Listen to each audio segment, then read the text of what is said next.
कहानियों की खिड़की से धूप में खिले उस नन्ही चिड़िया के पर सुनहरे हो जाते, जैसे सूरज ने कोई किरण सुनहरे रंग में भिगोकर खिड़की पर लगे व्हील चैम पर बैठी चिड़िया को उपहार में दी हो। शाम तक मेरी आंखों के सामने ही सारा सामान पैक हो गया। अपने आप को समझाते हुए मैंने कदम बढ़ाए और मम्मी के पास जाकर उनके कंधे को मजबूती से पकड़ ली। बेटा, मैं तो बोल ही रही हूँ, तू दिल्ली में हमारे बिना कैसे रह पाएगी? यहीं कोई जॉब कर ले। तुझे कभी मना किया है क्या हमने? अरे कुछ नहीं, रहने दो, तुम तो पहले ही डरा दो उसे। भारी सी आवाज टिकट के साथ चंचल के पापा कमरे में दाखिल हुए।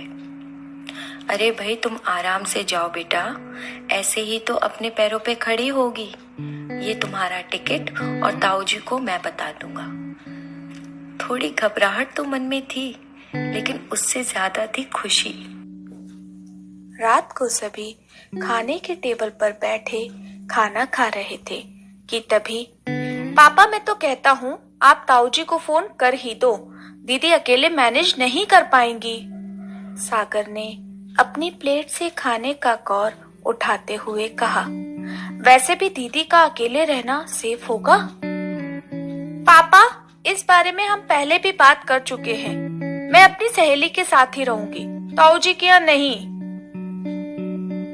पापा ने इस बात पर कुछ भी नहीं कहा। उनके मन में हाँ थी सागर की बात पर। मुझे सागर की ये बात बिल्कुल पसंद नहीं आती। वो छोटा है मुझसे 3 साल, लेकिन उस दिन से वो खुद ही मेरा बड़ा भाई बन बैठा। जब मैं स्कूल में पढ़ती थी और गर्मियों की छुट्टी में जब घर पर बुआ जी आई थी, तब मम्मी ने मुझे बिस्किट लाने के लिए भेजा। वहीं एक लड़का पीछे पीछे घर तक आ गया। वैसे मैं काफी बहादुर लड़की हूँ और तब भी थी, लेकिन पता नहीं उस दिन क्यों घबरा गई। बुआ के जाने के बाद मैंने मम्मी को सारी बात बताई और मम्मी ने पापा को। बस उस दिन जो फैसला हुआ वो आज तक बरकरार है। सुनो, सागर को भेजा करो ये सब लाने के लिए। चंचल नहीं जाएगी अब से। बताओ जरा, ये भी कोई बात हुई? किसी ने उस लड़के को क्यों कुछ नहीं कहा, या मुझसे ये क्यों नहीं कहा कि डरने की जरूरत नहीं थी, चंचल आप खुद बहादुर हो? पर नहीं, सीधे से उस दिन सागर को ये बता दिया गया कि दीदी के लिए बाहर की ढाल तुम हो। और सागर उस दिन से जैसे मेरे आने जाने पर सवाल उठाने के लिए एक जरूरी हिस्सा हो गया हो। अपनी एक नई जिंदगी शुरू करने जा रही थी मैं, अपने पैरों पर खड़े होने, और उसमें भी सागर का यूं टोकना मुझे रास नहीं आया था। मन ही मन मैं काफी गुस्सा हो गई थी, जैसे किसी ने आग लगा दी हो। खैर, मुझे अपने फ्यूचर पर कोई भी टेंशन नहीं चाहिए थी। मैंने फटाफट खाना खत्म करके सीमा अपनी फ्रेंड को फोन लगा दिया था। तैयारी कर ली क्या? 12 बजे की ट्रेन है। कल 11 बजे मिलते हैं याद से। Okay okay. समय की पाबंद 1 घंटे पहले कौन जाता है? चला जाऊंगी, अब पैकिंग पूरी करने दे। और सुन, हेलो, हाँ, वो सारे डॉक्यूमेंट की फाइल की फोटोकॉपी करवा लेना यार। कोई रिस्क नहीं लेना यार, फर्स्ट डे ज्वाइनिंग पर अच्छा रहे सब। यार क्या तू भी लास्ट मिनट पर बताती है? चल ओके बाय। फोन रखते ही सबसे पहले चंचल ने घड़ी की तरफ देखा। 9 बज रहे थे। मन में अभी भी सागर के प्रति गुस्सा कहाँ शांत हुआ था, जो सागर को बोलकर फोटोकॉपी करा लेती। खुद ही अपना पर्स और डॉक्यूमेंट लेकर मैं दरवाजे के पास पहुंची कि पीछे से आवाज आई। ओए, 9 बज रहे हैं, कहाँ जा रही हो?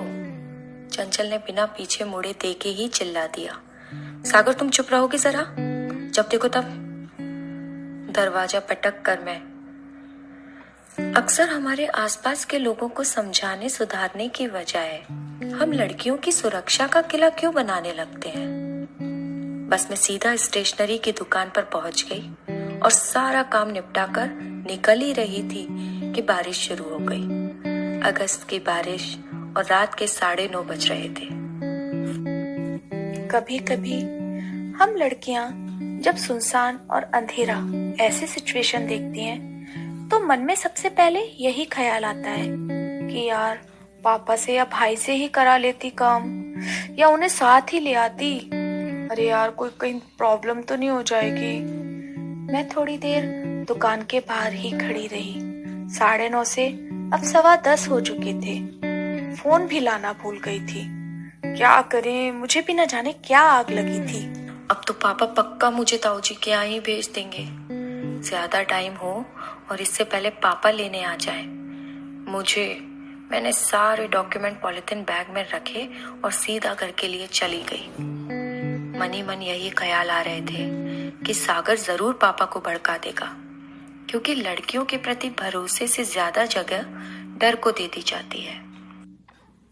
घर पहुंची तो देखा पापा न्यूज़ सुन रहे हैं और मम्मी अभी भी मेरे बैग्स में खाने का सामान रख रही हैं। थोड़ी ही देर में मेरे पीछे ही सागर खड़ा था, छाता लेके। तू यहाँ क्यों खड़ा है? क्यों, मेरी मर्जी। जरूर मेरे पीछे आया था ना दुकान तक। अरे सागर, मिनी लॉक ले आया? मम्मी की आवाज आई। हाँ ले आया मम्मी। और हाँ, मुझे पता है तू कमजोर नहीं है, बस तूने अपने लिए कदम आज बढ़ाए हैं। इतना बोलकर सागर पापा के पास बैठ गया और बोल पड़ा, पापा दीदी को उसकी सहेली के साथ ही रहने दो। वैसे भी एक साथ जॉब पर जाएंगी और ताई ताऊ से दीदी हर संडे मिल लिया करेंगी। सागर ने इस बार राखी से पहले ही मुझे आत्मविश्वास का उपहार दे दिया था।